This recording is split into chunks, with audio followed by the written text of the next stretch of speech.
بسم اللہ الرحمن الرحیم۔ السلام علیکم پیارے دوستو، کیسے ہیں آپ سب؟ امید کرتی ہوں خیریت سے ہوں گے۔ اللہ پاک آپ کو اور آپ کے گھر والوں کو اپنی حفظ و امان میں رکھے، آمین ثم آمین۔ دوستوں، میں آپ سے رسول اللہ صلی اللہ علیہ وآلہ وسلم کی کچھ احادیث شیئر کرنے جا رہی ہوں، یقیناً آپ کو پسند آئیں گی۔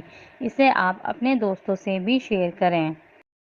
حضرت ابو ہریرہ رضی اللہ تعالیٰ عنہ سے روایت ہے کہ ہم رسول اللہ صلی اللہ علیہ وآلہ وسلم کے ساتھ تھے، اتنے میں ایک دھماکے کی آواز آئی۔ رسول اللہ صلی اللہ علیہ وآلہ وسلم نے فرمایا، تم جانتے ہو یہ کیا ہے؟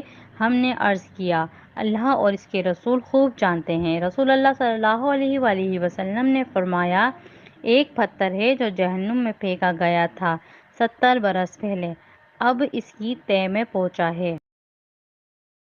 رسول اللہ صلی اللہ علیہ وآلہ وسلم نے فرمایا، انسان کبیرہ گناہوں سے اجتناب کر رہا ہو تو 5 نمازیں، ایک جمعہ سے دوسرے جمعہ تک اور ایک رمضان سے دوسرے رمضان تک کے درمیان عرصے میں ہونے والے گناہوں کو مٹانے کا سبب ہے۔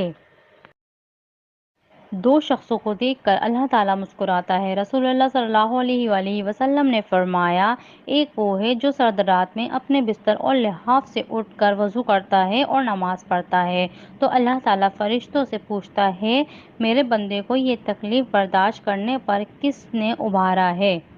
فرشتے جواب دیتے ہیں کہ تیری رحمت کا امیدوار ہے اور تیرے عذاب سے ڈرتا ہے۔ اللہ تعالیٰ فرشتوں سے فرماتا ہے، گواہ ہو جاؤ، اس کی امیدیں پوری کر دی ہیں۔